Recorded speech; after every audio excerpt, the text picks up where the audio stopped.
Ladies and gentlemen, Welcome to the TangentCast post E3 edition. Last week was a bit of an awkward timing where we scramble, think of things, damn it. like literally everything we wanted to discuss is like, oh, this is probably going to be an E3, so yeah. But no, E3's happened, and we have lots of stuff to discuss. But before we get into that, how have you been this week, Paul? Alive. Alive. Yeah. That is very descriptive. Basically, my last, I don't know, 7-8 days or so has been like, oh, more stuff on the Scorpio, more stuff on this. And I've been like trying to write an analysis in the back. It's like, I've got to redo half what I just did. My eyes not twitching or anything. Yeah, they just revealed new stuff, which means half of what I've typed is wrong. Yay! Yeah, because originally I was going to do a whole thing, and then obviously they revealed stuff at E3. And I was like, that's cool. Then Phil Spencer said some stuff, and then some leaks started to appear. And then we learned some more bits and bobs, so I was like, okay, so now I'm re-going through all the stuff that I basically back in the day did regarding the Xbox One SDK analysis, because I remember there was a whole bunch of stuff, so I'm rewriting that. So far I'm about 2,300 words in. Yeah. So I'm going to try and finish the initial script/text off today, and then finish that rest of it off. And then I've also been handling the RX 480 bits, a little bit of Uncharted. Basically, the viewers can look forward to some long video from you on the Scorpio. Yeah, there's probably also going to be some tears thrown in.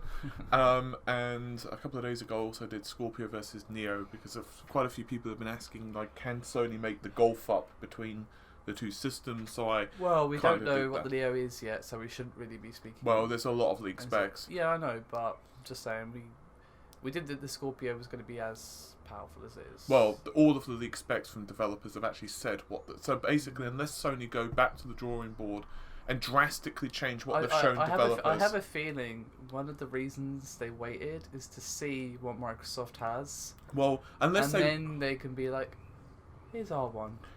To be honest, unless they radically redesign the entire system, they're fucked. Because if they overclocked the GPU to almost a 50% increase in clock speed, they still wouldn't beat the Scorpio. No, I mean, I will admit the Scorpio is impressive, but we should just, get past the intros before we get too deep into that. Okay. So you've been just busy with the Scorpio stuff. I did play a little bit of Doom 1 last night. Yeah, I was going to say, what, you've been playing the original Doom? Yeah. Nice. Just because I just want to go in and just shoot things in the face.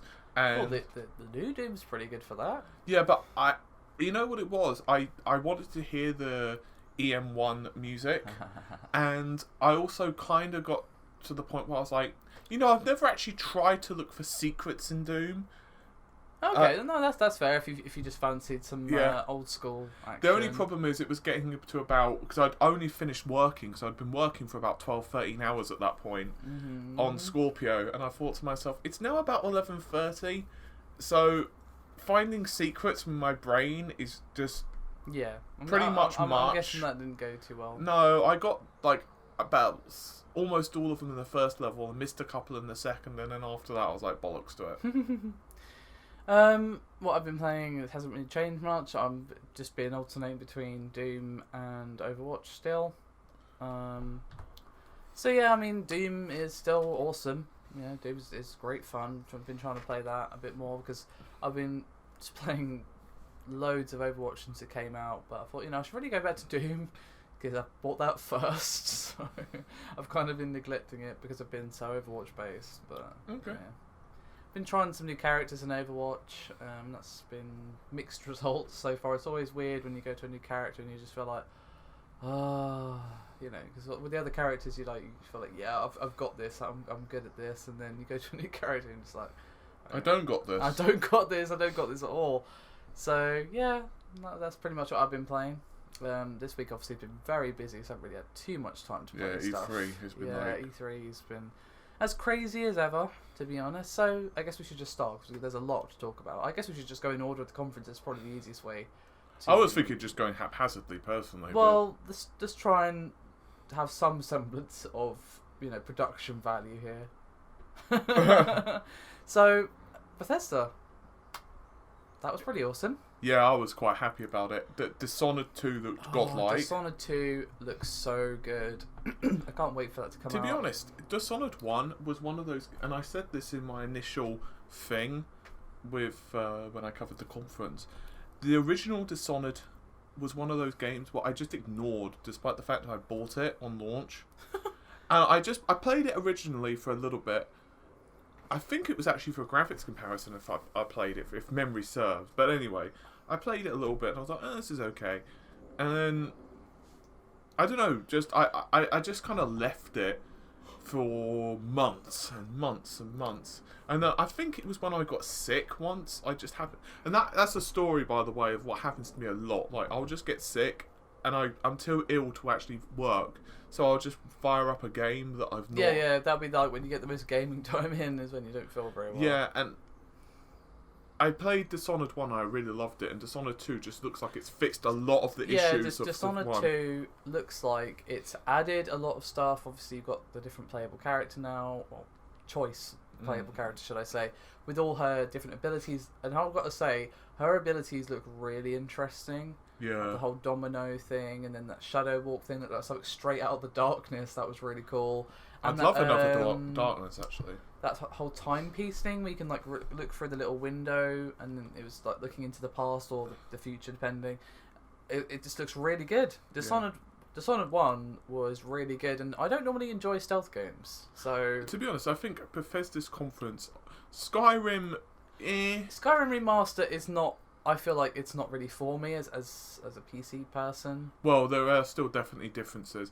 I've heard rumours, although I'm not sure, but there are rumours that they're also going to change some of the engine, which allows better mods and better graphical fidelity. I'm judging from the footage that they showed at E3. It looks a lot better. Don't get me wrong. Like if you never owned this game before, or you want an updated version for your console or whatever, that's cool. Like, that's actually a fairly legit reason to buy it. I mean, well, for PC myself, owners get it for free anyway. Yeah, I know. If you own the game and all the DLC, you get it for free.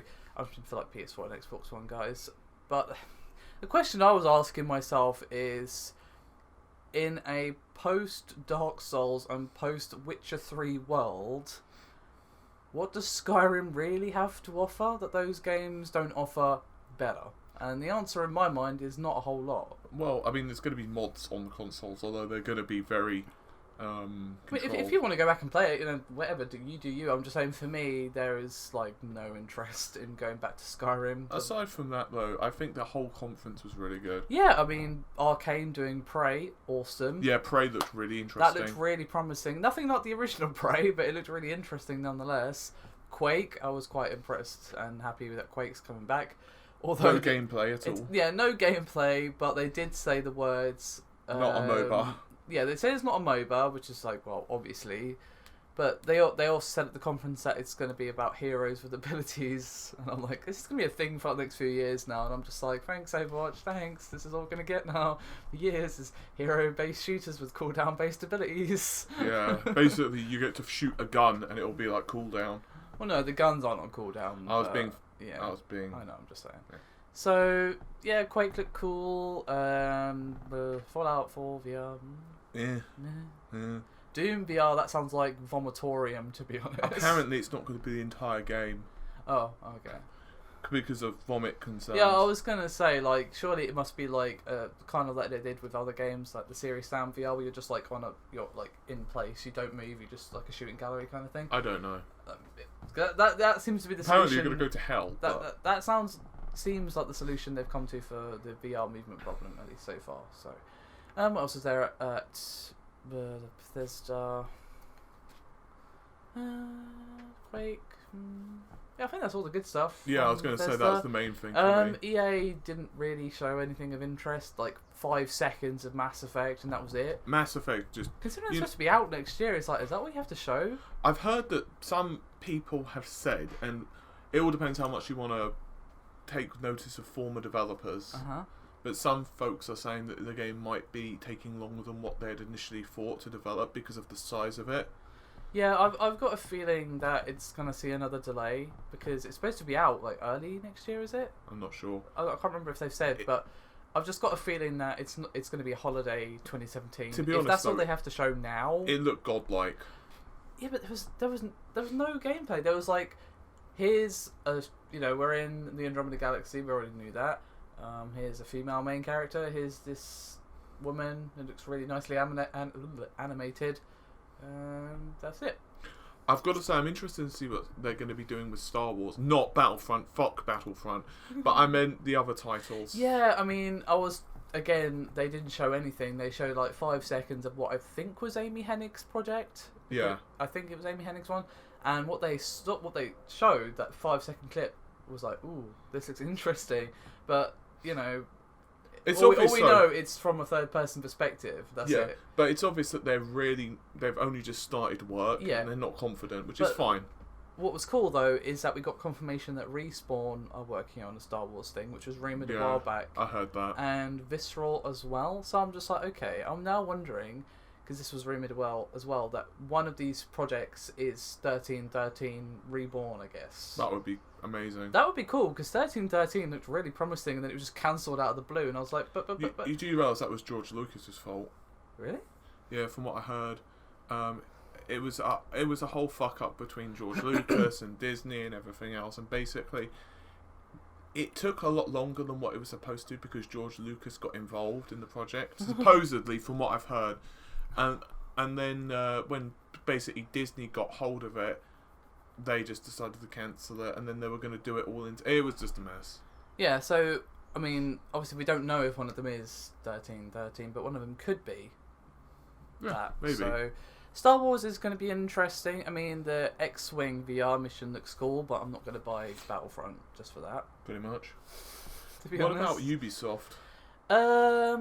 Ubisoft, again, not a showstopper from them. No Beyond Good and Evil 2, which made me sad. They gave us hope for just a sec when they didn't end the conference of Watch Dogs 2, and there was a brief pause, and I was like, is this it? They're going to do it? No, it's a new IP. And it's a sports game. I didn't see anything about Watch Dogs 2 that's made me more convinced. Watch Dogs 2 has interested me again, because it looks like they have actually listened. Looks like, being the operative term here. It looks like they've listened to the sea of complaints about the original and have added like non-lethal options and that sort of thing. Just more options in general. Like the first one was my favourite like... option that I saw in the trailer. What's that? My favourite option was not buying it. Yeah.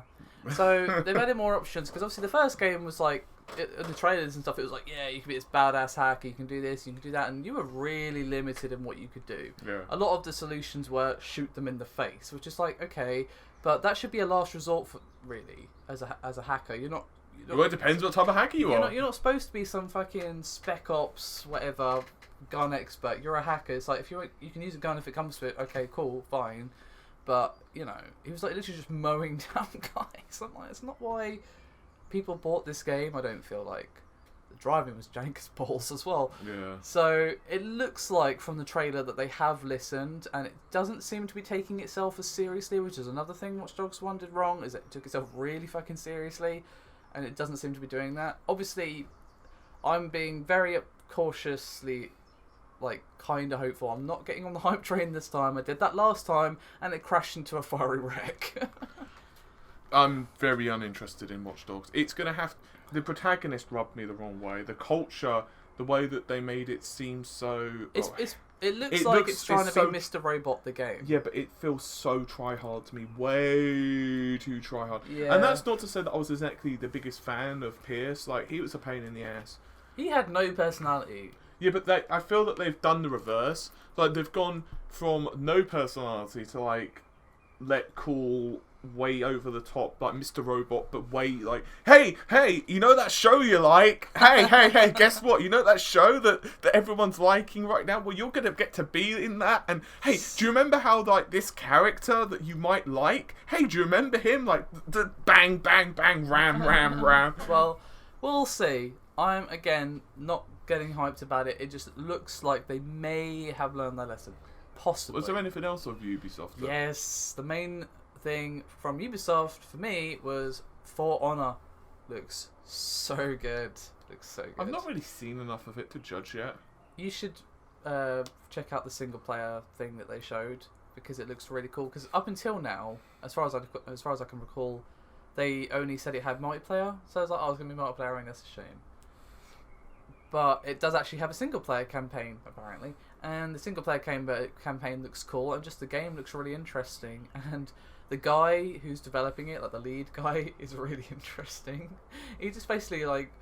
I think it was Jim Sterling described him as the Pirate King, and I think that's a pretty accurate representation of that guy. He's just really cool. This like cane coming on stage, just like amazing bits, like, oh, you want to play my game and stuff. It's just like, okay, yeah, I do. So For Honor looks really good. What else was there? Trying to think. Grow Up, the sequel to Grow Home. That could be cool, maybe. Ghost Recon. To be honest, doesn't interest me. I thought it looked more interesting than other Ghost Recons. Yeah, but the thing is, it's like it's just been turned into another open world Ubisoft sandbox game, as if we didn't have enough of those already. It's like one of the things I like about For Honor is it doesn't seem like it's just another Ubisoft open world game. It's just like not everything has to be fucking open world all the time. It can just be a nice location, maybe you can explore a bit or whatever, and then you've got more pacing and stuff. Yeah, it's kind of weird because back in the 2005 to 2010ish, do you remember how it was all very, very enclosed and it would hold your hand and you'd be dragged along by I don't want that. Don't get me wrong. And now we're like in the open world. I don't want fucking corridor simulators. I don't want that. But there is somewhere in the middle between massive open world and corridors. There is somewhere in the middle, and that's kind of where I like things. I like open world games, but there's been too many of them recently. Far too many. Yeah. So I don't have time for all these like 100-hour time sinks. I don't think anybody does. I think the problem as well is it's okay to have like, an area that's the size of America to explore, like real world map to map. But if most of it's just the air of the clone brush with a whole bunch of, hey, random event that's happening here. I would rather a smaller open world, but with more quality content in it that actually makes the world feel a bit more alive and that sort of thing. That's the sign of a good open world. I don't care how big it is. I want, like, how much content is there, what stuff is there to do, that sort of thing. So, yeah, I mean, Ghost Recon didn't really interest me. It's not really my sort of thing, to be honest. It's not really my bag at all. South Park looks like more South Park. So I'm down. And yeah, I think that was pretty much everything interesting from Ubisoft. I'm just trying to recall if there's anything else. I don't think so. I can't think of anything else. But then I wasn't handling most of the conferences, to be fair. Yeah, I'm just trying to think if there was anything else that I wanted to talk about from Ubisoft, and I don't. No, I think that's it. Obviously, they talked about more stuff than that, but the things that interest me, that's it.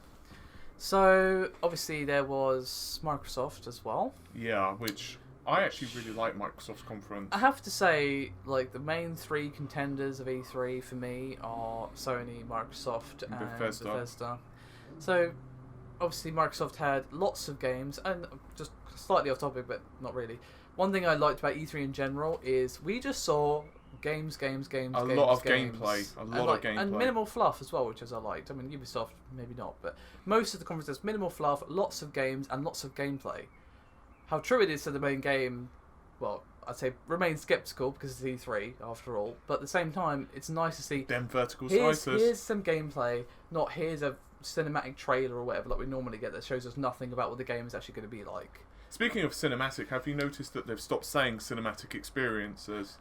Yeah, I mean they say it as like a general term, not in relation to actual games now. Or frame rate. Yeah, or frame rate. So yeah, Microsoft, they had lots of stuff. So I guess we should just crack on. Scalebound looks fucking amazing. Looks so good. It's coming to Windows 10. Woohoo! To be honest, I've been wanting to play that game for some time, and it just looks amazing. All you have to say to get me interested is it's by Platinum Games, and I'm like, I'm listening. Yeah. It looks kind of. It looks very Devil May Cry. Yeah, I was going to say it looks a bit like Devil May Cry meets Dark Souls with a lot of like. Yeah, I did get the Dark Souls sense from it as well, just because this giant enemy crab. Yeah, just like I'm gonna pinch you. I'm gonna pinch you. Yeah, but, it didn't look as fast as Devil May Cry. To be honest, No. it did look a bit more sort of slower and methodical than Devil May Cry, which is obviously very like spam the buttons and stuff. But well, not if you're trying to play well. Well, you know what I mean. I'm just saying, Devil May Cry is very fast paced usually. But this one looks a bit slower than that, but it did look very cool, I must say. The fact that you can play the whole game in co-op is kind of cool. Yeah, I really liked it. Gears of War looked really freaking good. Because I've been on the Gears of War hype train for a while, like choo choo choo. But I think for me, yeah, it looks more Gears of War, but that's kind of what I wanted. It looks Gears of War, but I mean, as you know, Gears of War is not my cup of tea. So, like, what did you think of the gameplay that they showed? You know, I think Gears of War is less fun to watch than it is to play. But for me, like some games like Scalebound, they're a spectacle, so you can just enjoy the hell out of them. Mm-hmm. But I think I'm quite invested in Gears of War in terms of like the storyline. I really like the storyline. I really like. It's a very simplistic storyline, but I just think it's told really well. I just love the environments, and you know, I was telling someone else this. I've got a friend, and you might know that sometimes he's put a few things out on the channel, Stuart, and when the Xbox 360 was kind of first a thing, and Gears of War came out, which obviously was a bit after launch. Him and I were playing through Gears of War on the hardest difficulty setting co-op, and this is like the first time we played it. So I remember, I remember the level like really well, but I can't remember the act. I think it was number 2 or 3, but it's basically the one where there's darkness everywhere and you're getting surrounded by these krill. Mm-hmm. And basically, if you're not in the light, you'll get attacked and killed. Right. The best way I can describe it is like Pitch Black, the film. Mm-hmm. Yeah. And for me, that really solidified, okay, these guys know what they're doing. So, for example, one of you would have to control the spotlight to help the other player to get past the ground. I mean, and I think for me, Gears of War just looks really cool. I really want it. Yeah, I mean, as I say, it's not for me. It's just like Gears of War, to be honest. So yeah, Gears of War looks amazing. Yeah, Gears of War looked, Gears. Scalebound looked really cool. Recore, I'm interested, but I want to see more gameplay. We saw very little gameplay. We did see little snippets, but I want to see a nice segment of gameplay on Recore. It looks like it could be cool, but we didn't really. Dead Rising, which of course has got only a year's exclusivity, but it's enough. Dead Rising 4, I mean, I'm disappointed, but not really surprised that they haven't brought the colour back into the game, because Dead Rising 1 and 2, very colourful games. To be honest, and now Dead Rising 3 is just like very drab, and I'm just like, that's not really what Dead Rising is to me. Personally, and I know you might disagree, I didn't play number 2, but I played quite a bit of 1 and quite a bit of 3. Right. Personally, I preferred 3 to 1. Really? Maybe not just in terms of aesthetic, but just in terms of the way the story went and everything else. Like, I mean, as much as I like Dead Rising 1 for its weird, wacky humour and all that's not for me. The things going on in it.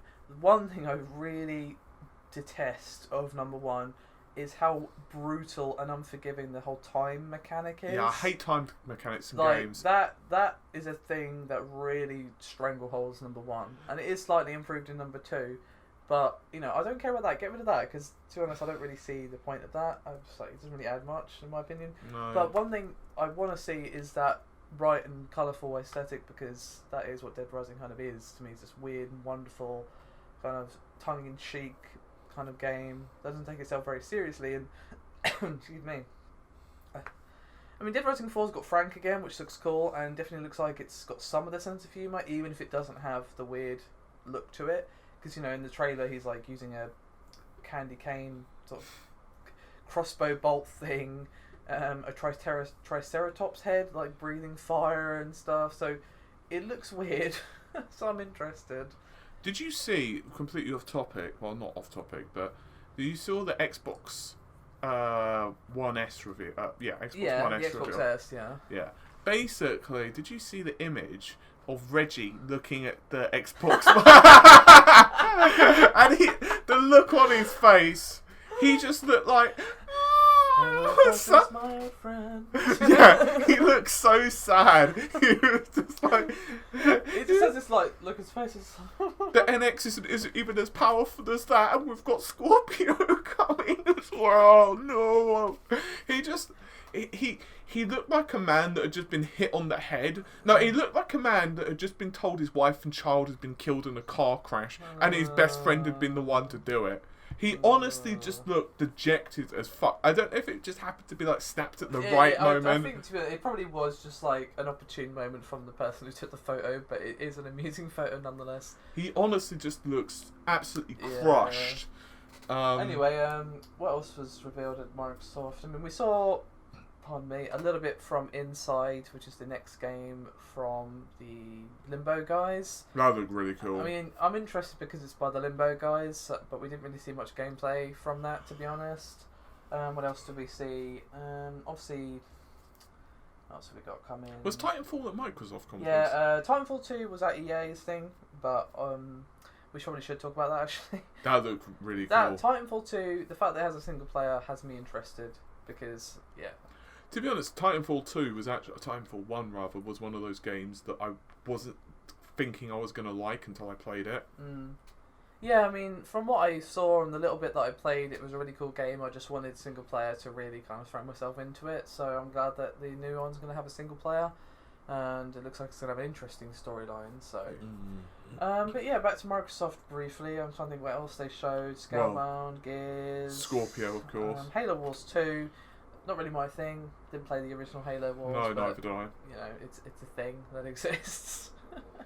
A Forza, which looked really cool. Yeah, if you're interested in racing games, no, not my thing. But I think what they showed was really cool. Sea of Thieves, of course. Oh yeah. I have to admit, I'm interested in Sea of Thieves because, like, you know, a game where you basically are on a pirate ship and you've got to like work together to steer it and get the sails and all that.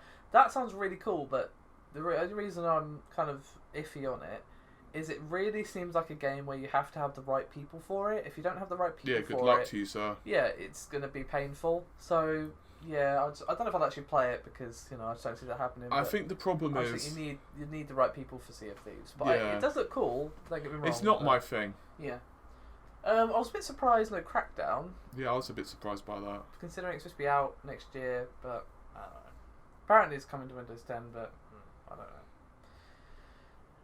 know. But the main thing that was revealed, of course, was the Scorpio. Yeah, and I've got to admit, I'm pretty sure when I saw Phil Spencer announce Scorpio on stage, and they were saying stuff like 6 teraflops, I'm almost positive, right, that I could see in his mind him slapping Sony. 6 teraflops, 320 gigabytes per second of memory bandwidth. Like, oh, you remember that thing you did to us in 2013? How does it feel? Revenge is sweet. Revenge is sweet. That's what he was doing. And it was like, and you know the funny thing is, if you calculate the performance differential, right, this is the funny thing. If you calculate the performance differential between the Xbox, the original Xbox One, and the PS4, and I'm rounding it up here, it's about 40% in terms of GPU power. If you do the same with the Neo versus the Scorpio, it's 40%. Okay. Oh, I just remembered something we forgot again from EA's conference. That indie game Fee. Yeah, that looked kind of cool. That looks really cool, I must say. The graphics looked really pretty and kind of interesting.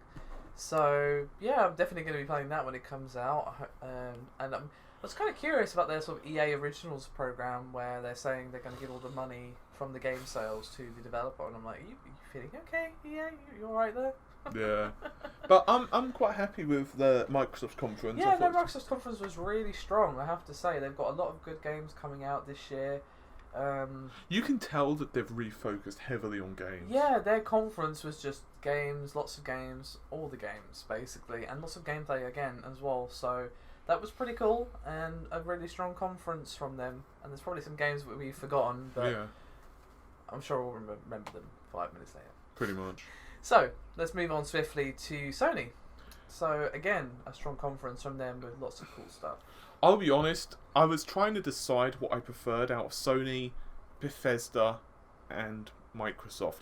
And I genuinely could not figure out which one I preferred, because each of them had some really strong stuff. Yeah, that's the thing. Like, I can't really pick between the three because they each had things to show that interest me in different ways, if that makes any sense. Yeah, I mean, God of War looks really cool. God of War looks really different, and in a way, I'm a bit disappointed that it's not a new character, that it's still Kratos, because why is he in this If I had to take a guess, Norse mythology If I had to take a thing? guess, he's a demigod, so technically he might have lived through ages or whatever.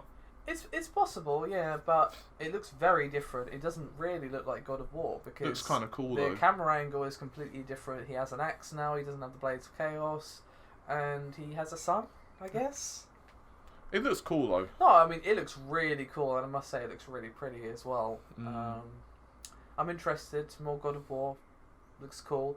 I mean, some people have been saying that what might happen is Kratos will die early on in the game, and then the son will be the new character. And I think that might be one way for them to like pass the torch, I guess, if he trains the son, and then the son takes it up as the God of War. And then he goes to whatever. Hades and Kratos again, and Kratos says, "Damn you, Hades," and it becomes a thing. And yeah, or it could be possible that the son dies early on in the game, and that becomes Kratos' new revenge thing. But to be honest, like I think Kratos getting revenge on people is so tired now. Can we not have that as the storyline? yeah, please? it's going to be basically taking the video game at this point. Yeah, I mean, I know that's kind of Kratos' thing, but the impression that I got from the trailer was that he's obviously older now. He's got the amazing beard going on, but he seems like he's actually matured a bit, because if you watch at some point in the trailer, he starts shouting at the boy over something, but then he takes a breath and then just continues more calmly, and I'm like, whoa, Kratos, calm down. Yeah, you're not pulling the boy's head off at this point. What's going on? He's actually like, he's grown up a little bit, and then when he like almost pats the boy on the shoulder and then he can't, I was just like, that's actually quite sad that you can't do that. Yeah, it's like, I don't understand touching people without pulling limbs off. It's confusing and frightening to me. So it seems Kratos has calmed down a bit in the years since we haven't seen him, which is probably good. What else did you like? I'm curious about Days Gone, because while it's another zombie game, the zombies look really weird. They don't really... I just like, one thing that interests me is like, you're playing as like a biker dude. That could be an interesting sort of character, and like the sort of brotherhood of bikers and stuff. That could be an interesting story to deal with in that setting. But what interested me more is how the zombies moved like a tide almost. Yeah. Just like this like waves of flesh coming towards you, and like how it was... I didn't actually see that, to be honest. No, you should check it out, because it looks like, again, it's another zombie game. But I haven't seen the film World War Z, as you know, but some people were saying that they move like the zombies in World War Z. That is a really good film. You really should watch it. People keep telling me this, but I haven't seen it. Just not for any real reason, I just haven't got around to it. But no, you fail, that's the it was reason. literally just like, just them running at you in like this like tidal flood of zombies. It looked really cool, kind of interesting actually. So I'm curious about that. And Crash Bandicoot remake, that made me happy, I'm not gonna lie. Yeah, I wonder if it's going to be on other systems though, because it's still held by Activision. Probably not, if I had to guess. I mean, Activision's... I thought they bought the IP from Activision. That's not actually the case. They just kind of arranged a deal with them for them to remaster. You know, I have to admit, 1, 2, and and 3. this is me being evil, but I would love to kind of see the tiers of if it appeared on like the NX or something, just to see people like rage on the internet, because people raging on the internet makes me so happy. I mean, it might come out on other platforms as part of Activision's like, yeah, we want to do it multi-plat. It's possible. If it does, they'll probably have like a year of exclusivity. Yeah, or something. I would imagine so. And if they want to do that, that's cool with me. If they want to bring it on the PC as well, that would also be that would be fine. It's fine. I doubt it, but that would be cool.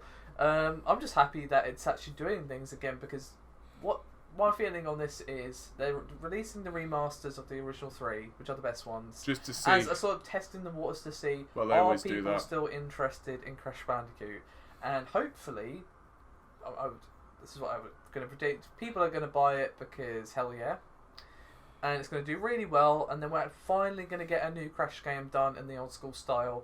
And if if Naughty Dog don't want to do it, because to be honest, if I were them, I wouldn't want to go back to that after having worked on things like Uncharted and The Last of Us. if they don't want to do it, I'd say give it to the guys, I forget their name, Playtonic, I think, who've been working on Ukulele, the sort of Banjo-Kazooie spiritual successor thing, because that looks really cool, like old school platformer thing. Give it to them. I'm sure they'd be happy with that. Was there anything else at Sony's conference that tickled your fancy? There was loads of stuff, and now I can't remember any of it. Well, I mean, I think we can all think of a certain person who had a Konami's Tears Cup. Oh yeah, Death Stranding. To be honest, although it's at Sony's conference, it's almost positively going to be on other systems eventually.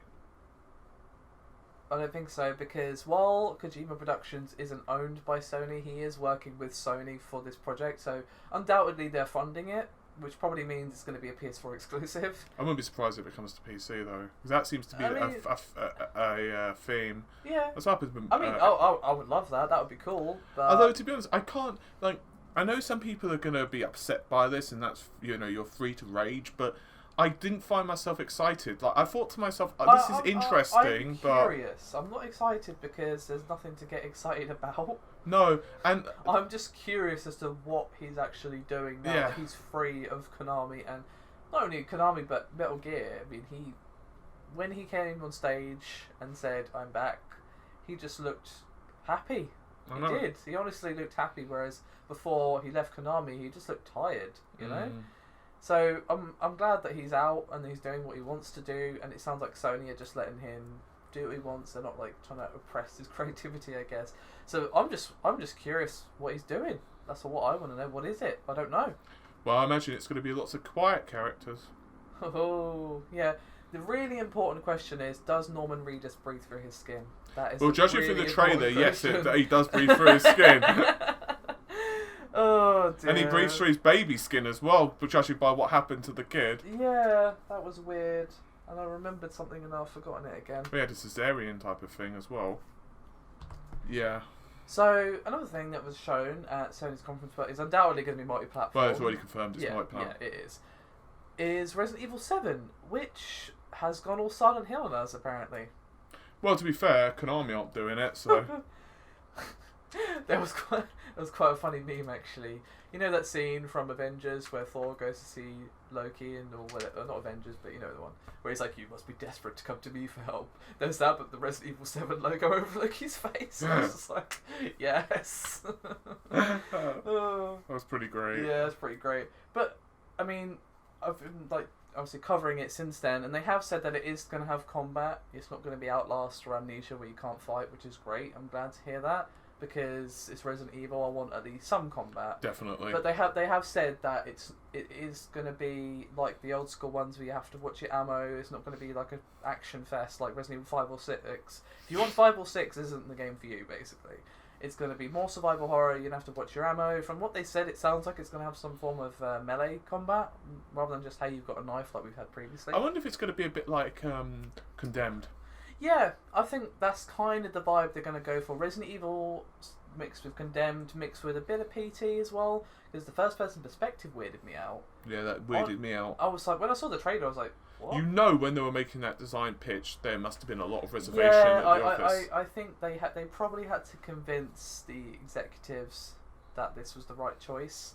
But I think given the push of first-person survival horror games the last couple of years, it's probably a wise decision. I mean, I'm surprised. Did you, by the way, somewhat off topic, did you hear the rumours that Shinji Mikami is making another Evil Within? Didn't he say he wouldn't do another game? Apparently they are going to make one, because from what I've heard, it did really well.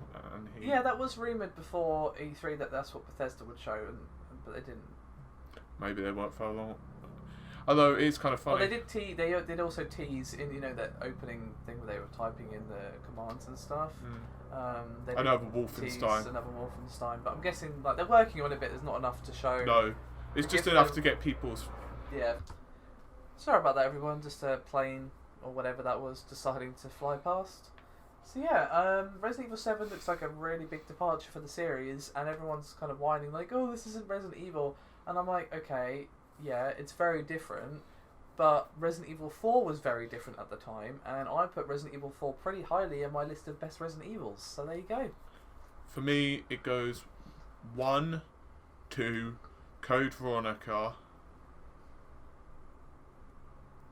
4, 3, and then the rest. 0. 5 and 6 are in a bin somewhere. So 0. Actually, maybe 3 then 0. But 5 is okay. I'd say 5 is pretty good. 5 was alright, but 6 was god awful. Yeah. But to me, write your Resident Evils down. Go on. Yeah, Go on. Write your Resident Evils. So for me, it's like... Don't worry, you can't be wrong. I mean, you could be more right if you went with me, but you can't be wrong. For me, it's like 2, then 4, then 1, then 3, and then Code Veronica, and then the rest is somewhere. Okay. So yeah, what did you think of the demo that they showed? I haven't got to play it yet, and I'm not watching any gameplay until I can play it myself. Right. Okay. Because I know that if I do, it's going to spoil it for me, and That's fair. That's fair. and I like, some people can do that. They can watch gameplay and it doesn't bother them at all. For me, it really fucks me up. Like if I go in with preconceived notions. That's fair. I mean, from what I've seen, it looks really interesting. A very brave turn for Resident Evil. It definitely seems back to survival horror, which is great because, you know, Resident Evil has not been Resident Evil for a while. Was there any other games that really interested you? Yeah, I'm just trying to think what else they showed. I mean, they showed a lot of VR stuff, which was cool. I kind of had a feeling that they would. Obviously revealed that PlayStation VR is coming out in October 13th, I believe. Something like that, yeah. Something along those lines. They showed Batman VR, but they didn't really show anything. They just said it's a thing that exists. Which is kind of worrying considering how close it is to launch. Yeah, like, it's supposed to be coming out this year, and yet they show literally nothing. It's just like, here's Mark Hamill doing his Joker again as like an over thing, and then it was it. I was like, okay. His Joker speaking. Yeah, his Joker speaking for a while, kind of thing. Yeah. So there was that, lots of VR stuff, which was cool, and Final Fantasy, that was Microsoft, but still we got some Final Fantasy. That was kind of cool. No 7, which made me disappointed. No, I was kind of hoping for some more 7, but seems we're not getting any of that. I mean, I didn't think it would come out this year because Final Fantasy 15 is coming out this year, and they probably want to give fans the time to play that, which is fair. No Kingdom Hearts, which also disappointed me. I was hoping but not really expecting a release date, but you know, probably in 2017 to be honest, if we're lucky. +2. Don't. And I guess we should wrap up with Nintendo, who, as promised, didn't really show much. They showed a little bit of Pokemon Sun and Moon, which looks like Pokemon, to be honest. I'm going to buy it like I always do. It looks like Pokemon. And the new Zelda game. You know one thing that really bugged me?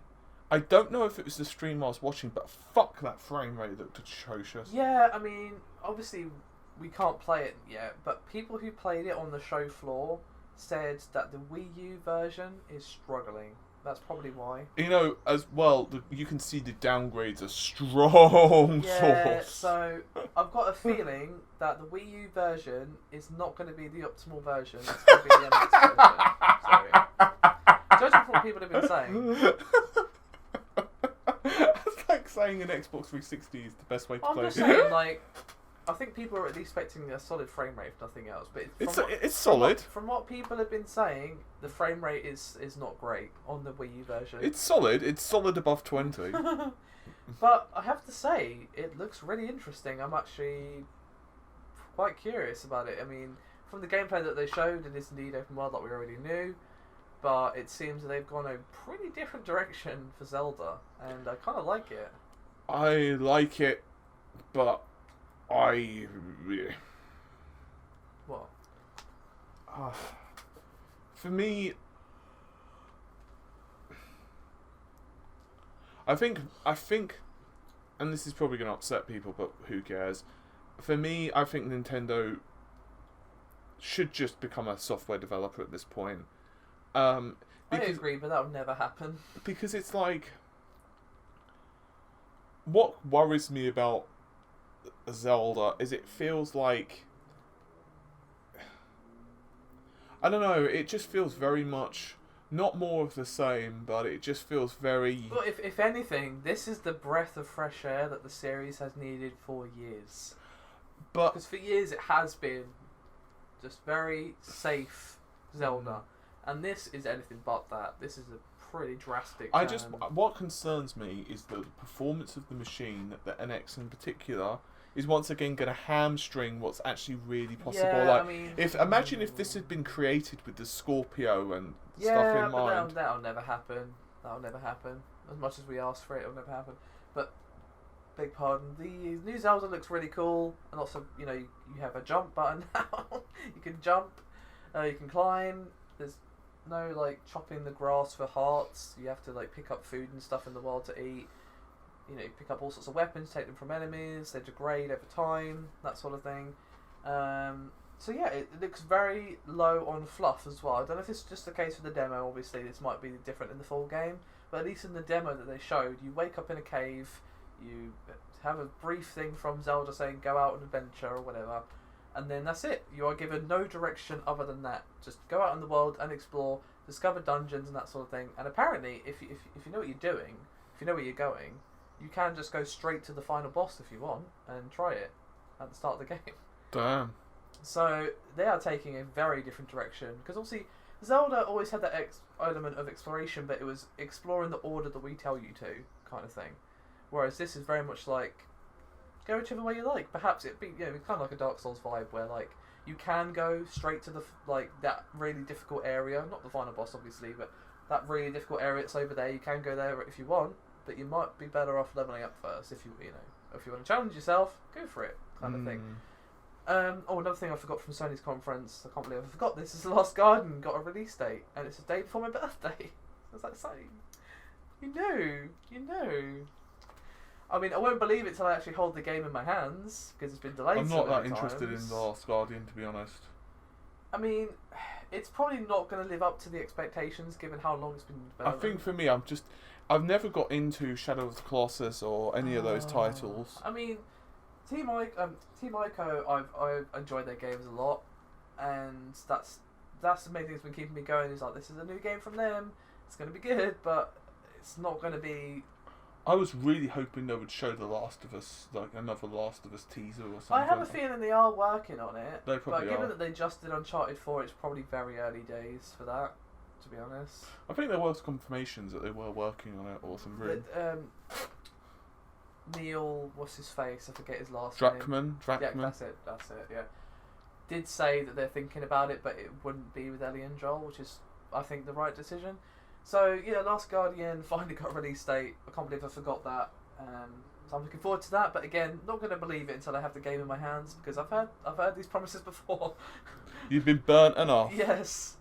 And yeah, so we're kind of overrunning a little, so let's kind of wrap up our final thoughts on E3 and then go with the one question that we have for this week. So, favourite thing from E3, I guess?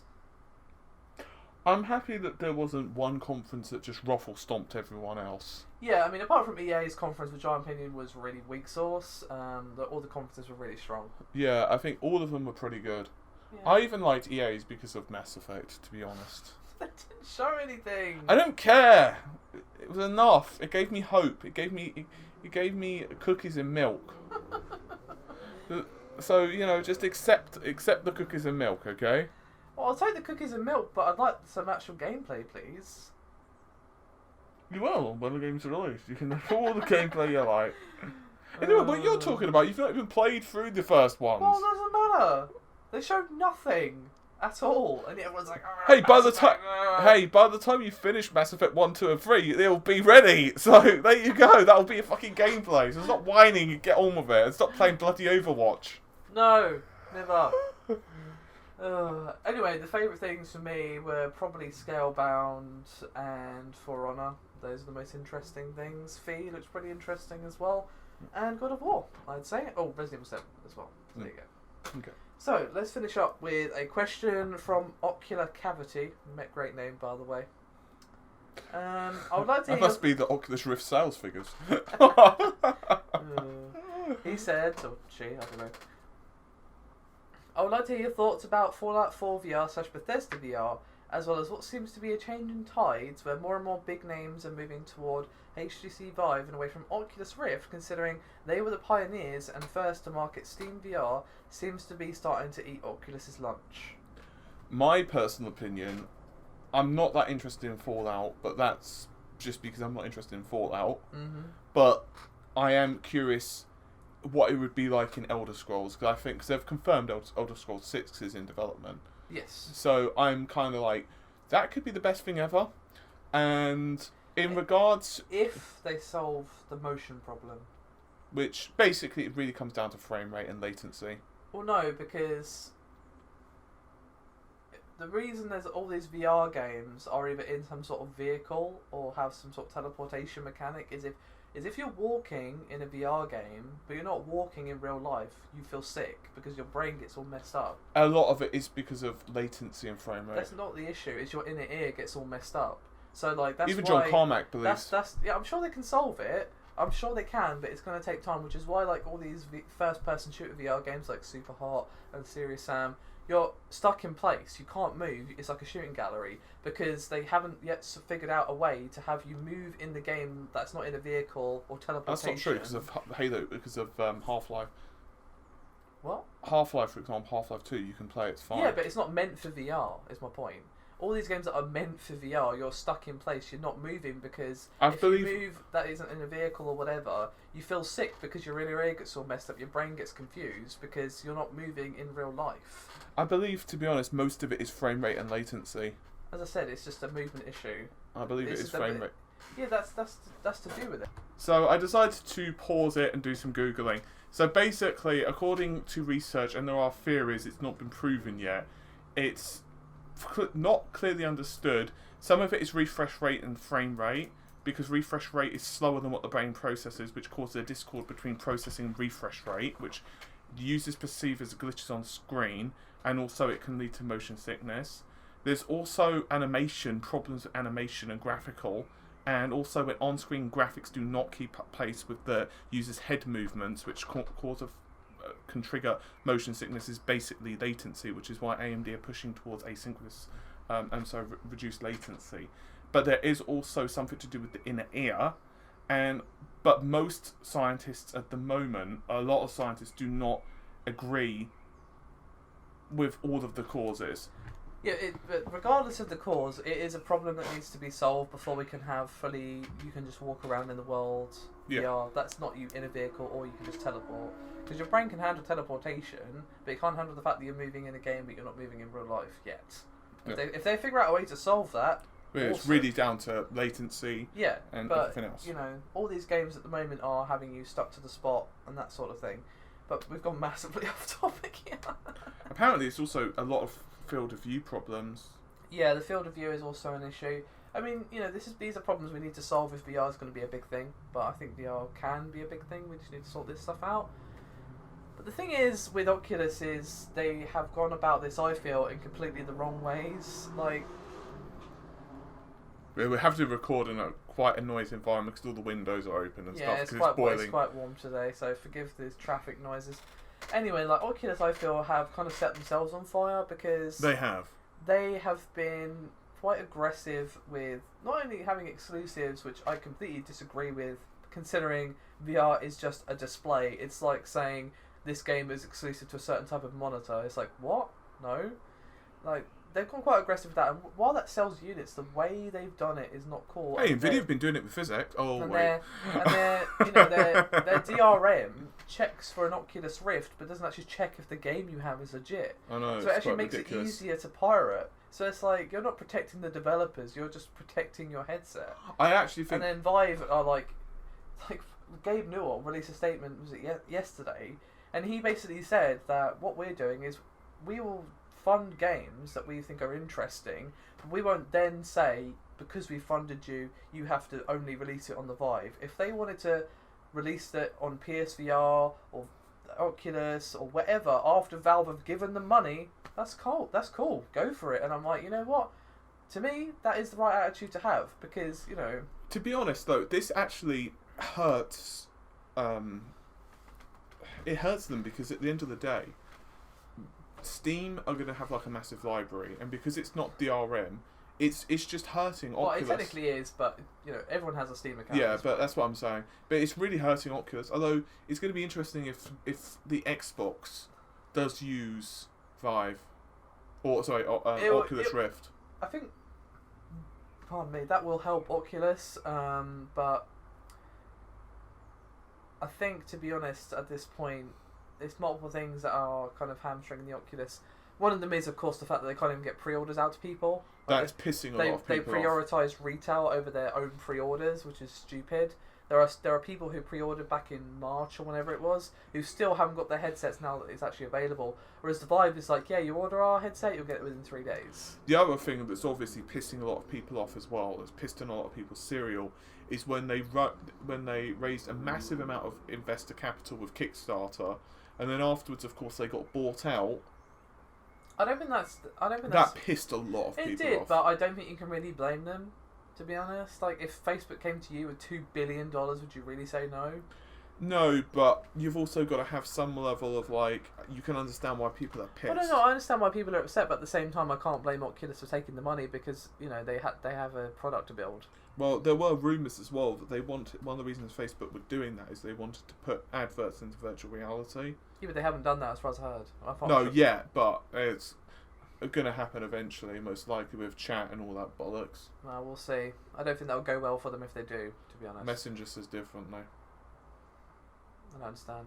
Basically, they're putting adverts now into Messenger, Facebook Messenger.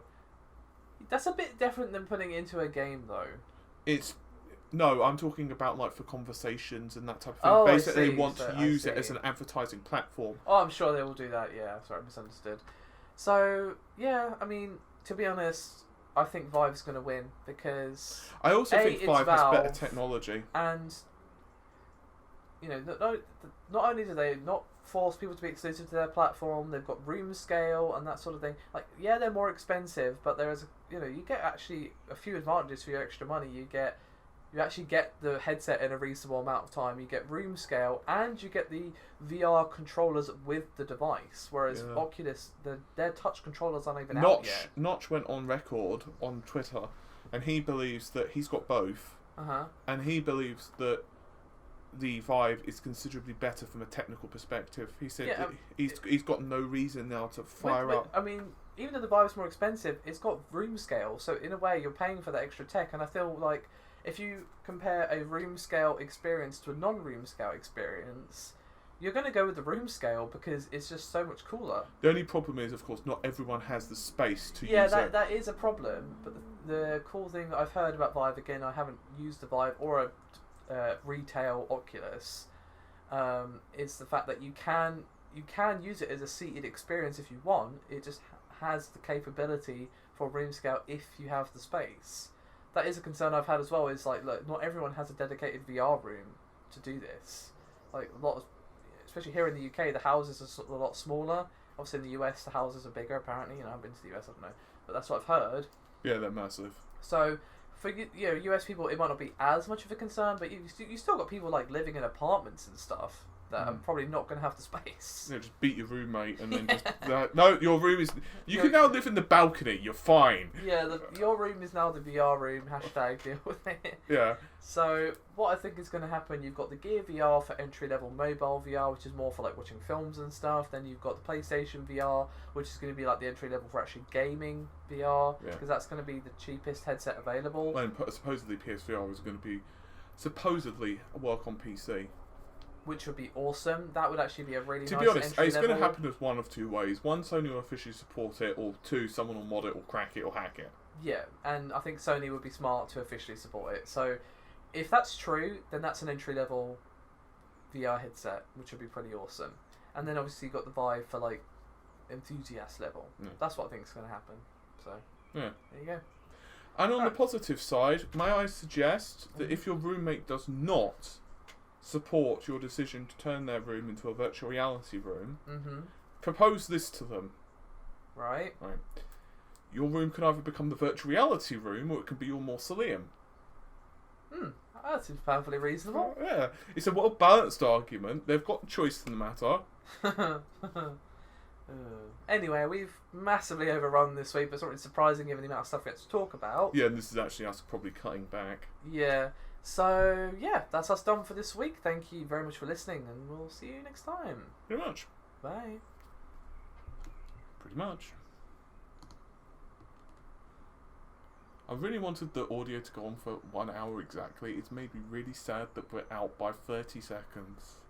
So you want to drag it out for another 30 seconds? Yeah, like bad sex. Don't know much about that, sorry. I keep hearing about it. It's not there yet, damn it! No, it's not there yet. We can do it. You can keep on going. You realise YouTube's going to fuck us over, right? And it'll be like, it'll go down by like 2 seconds or something No. when it's export. No, when I'm editing this, I'm going to make sure it's an hour long exactly. Good.